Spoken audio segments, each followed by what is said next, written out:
problem with our medical exam system.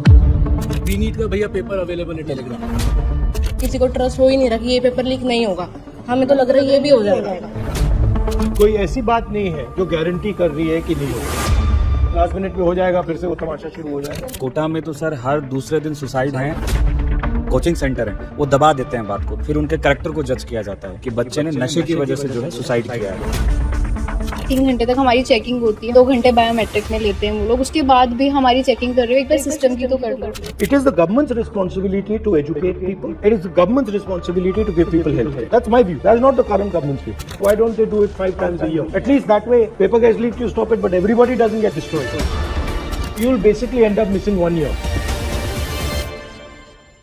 So how are you feeling? What's the plan now? Sir main issue तो अब ये आ रहा है कि एक्चुअली यूनिवर्सिटीज़ के एग्ज़ाम्स चल रहे हैं, बाकी सारी एडमिशन्स ओपन हैं अभी, बट हमारा अब एग्ज़ाम आगे पोस्टपोन कर दिया गया है, तो we will not able to give university exams and travel cities. Oh, so you'll now miss the whole thing. Miss the whole thing, and if we give the exam on 21st of June, then batches of universities will start, colleges will start by then. So you'll basically end up missing 1 year. Missing 1 year, we have to take another draw for it if we are not selected. Sir मैंने 12th के बाद first attempt दिया था, but उस time पे भी paper बहुत hard आया था और बिल्कुल नॉर्मलाइजेशन नहीं था। बट अब मेरा ट्रस्ट ही नहीं है बिल्कुल कंडक्टिंग बॉडी पे कि मैं दोबारा एग्ज़ाम दूँ। तो अब कैसे मेरे को ट्रस्ट दिलाओगे कि मेरे को वापस अपने सपने देखने चाहिए?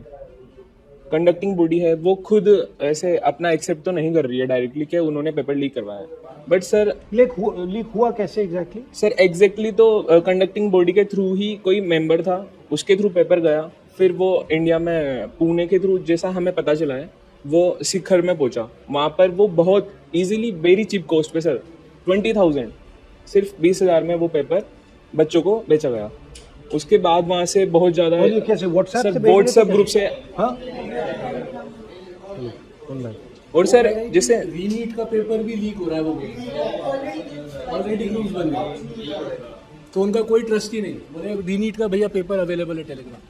सर जब सिस्टम पे इतना सारा फैसिलिटी है, वो सब अपने आप ट्रैक कर सकता है पेपर किधर से कहाँ कैसे लीक हो रहा है। एक नॉर्मल स्टूडेंट पेपर को ट्रेस कर पा रहा है कि वो कहाँ लीक होगा, कैसे मिलेगा, तो सिस्टम क्यों नहीं कर पा रहा है कि हम कैसे पता लगा पाए कि किसके थ्रू पेपर लीक हुआ, कैसे हुआ? ट्रस्ट ही ब्रेक हो गया सर। ट्रस्ट ब्रेक हो गया। पूरी लाइफ हमारी डिपेंड करती है उस पर कि हम एक डॉक्टर बन सकते हैं या नहीं बनेंगे, और ये ट्रस्ट ही हमारा ब्रेक हो गया। ना हमारे अंदर से स्ट्रेंथ है हमारे अंदर कि हम दोबारा मेंटली दोबारा प्रिपेयर करें, और ये 1 साल फिर से हम ड्रॉप लेंगे ही, क्योंकि अगर हम नहीं हुए सिलेक्ट तो हमारे पास कुछ नहीं रहेगा। हम हर साइड से हम लेस है, कुछ कर ही नहीं सकते। हम ट्रस्ट ब्रेक हो गया, किसी को ट्रस्ट हो ही नहीं रहा कि ये पेपर लीक नहीं होगा। हमें तो लग रहा है ये भी हो जाएगा। कोई ऐसी बात नहीं है जो गारंटी कर रही है कि नहीं होगा।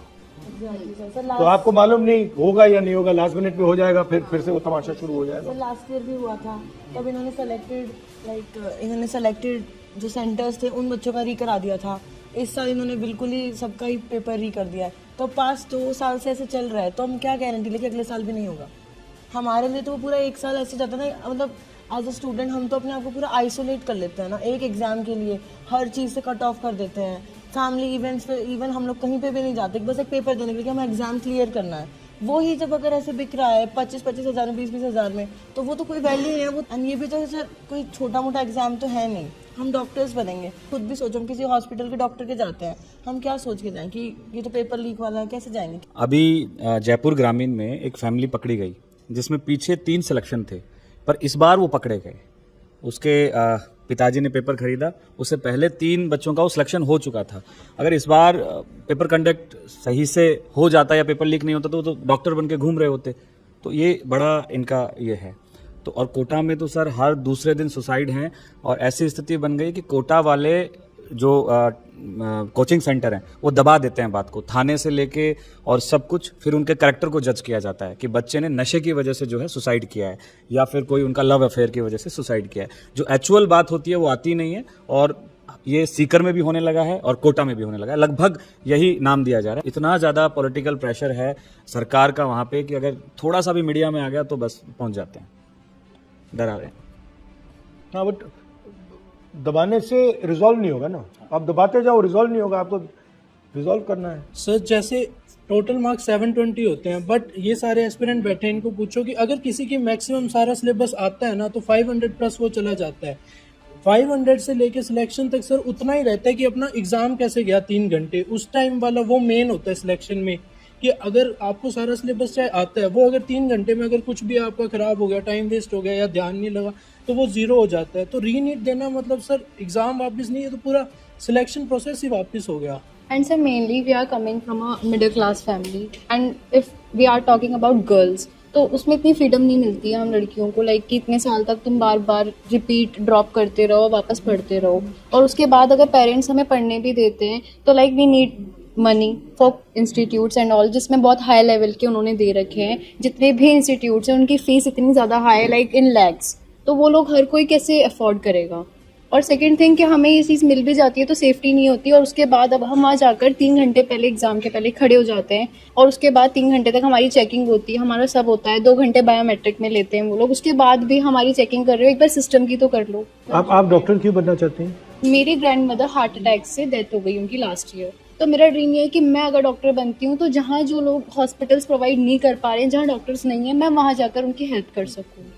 तो मेरा ड्रीम ये है बस, like not for just for money but for like faith and like उनको ये तो हो दैट कि हाँ कोई प्रेजेंट बचा है, सकता है। कोई बचा सकता है, कोई प्रेजेंट है उस जगह पर। Cardiologist purely because of your grandmother. या बिकॉज ऑफ हर। बट आपने बड़ी अच्छी बात बोली कि आप ये पैसे के लिए नहीं करना चाहती हो, आप फेथ के लिए करना चाहते हो। तो आप यहाँ आए हो because your faith in NEET is broken, but in आपके प्रोफेशन में तो faith is the main thing, कि जो आपको जिसका आप इलाज कर रहे हो उसको लगे कि आप उसकी जान बचाने की कोशिश कर रहे हो, ऑनेस्टली जान बचाने की कोशिश कर रहे हो। वो तो पूरा मतलब बिजनेस सा बन गया है। और आपका भी जो चल रहा है, फ्रैंकली आपने मुझे बोला कि tuition fees, this is not, tuition fees is not your responsibility. It is our parents' responsibility. No, but actually the education system should not require you to have tuition. Actually the system should be strong enough that you don't require tuition at home, all this stuff. But that system has completely become essentially a business. So the whole pura idea है कि भाई पैसा it's just like निकालो. a business. So it's no government can't do it. It is government has decided that it wants to hand this over to somebody else. This, in my view, it is the government's responsibility to educate people. It is the government's responsibility to give people health care. That's my view. That is not the current government's view. And sir अगर private colleges में लेते हैं तो like it's like everyone can not afford, right. 2.5 CR है 5 साल की वहाँ की फीस, तो इतना तो कौन अफोर्ड कर सकता है? Only the rich people can afford that. Private coaching में सर एक फिक्स्ड प्राइस रहना चाहिए, मतलब वो स्टडीज़ का, जैसे अभी सर एलन वगैरह में बहुत सारे में 140 फीस है, किसी की 130 है, तो मतलब एक फिक्स नहीं है, और ये सबके लिए कोई अफोर्ड कर नहीं सकता। बहुत सी बार बहुत सौ को लोन लेना पड़ता है पढ़ाने के लिए, वो सबसे बड़ा इशू है। There are certain people who are controlling the medical colleges. There are certain people who are controlling the exam system. These guys are friends with each other. There's huge money being. This is a method to suck money out of you people. This is not a system to educate you about medicine. This is a system to suck money out of you people. You people, your parents are in the middle class. It is the way to take their money away from them and give you a dream that yes, you will become a doctor. That's the system. The problem is with the system. And the reason is because of what you're saying, that it has become only about money. It is not about caring for people. It is not about compassion. It is not for treating people. Like for example, she's got a very beautiful sentiment. She's saying, and many of you are feeling this, that I don't want to do this just for money. I want to do it because my grandmother died. I don't want other people to suffer. But this sentiment is completely being crushed. There's a fundamental problem with our medical system. There's a fundamental problem with our medical exam system. And it's not going to be fixed by small maneuvers. It's going to be fixed. It's going to be fixed once and for all properly. और ये जो exam है इसको एक ही दिन पे क्यों करते हैं? Why don't they do it 5 times a year or 7 times a year? At least that way paper gets leaked, you stop it, but everybody doesn't get destroyed. Sir 2 बार भी होगा तब भी काम चल जाएगा। जेई होता है, जैसे जेई 2 बार होता है, 6 मंथ के स्पैन में होता है। नीट भी अगर 2 बार हो तो भी चल जाएगा, पर होता ही एक बार है, तो वो तो पूरा एक ईयर एक तरीके से खराब ही हो जाता है पूरा। पूरा सेंट्रलाइज कर दिया और फिर एक दिन पे कर रहे हैं, तो अगर डैमेज होगा तो सब मरेंगे।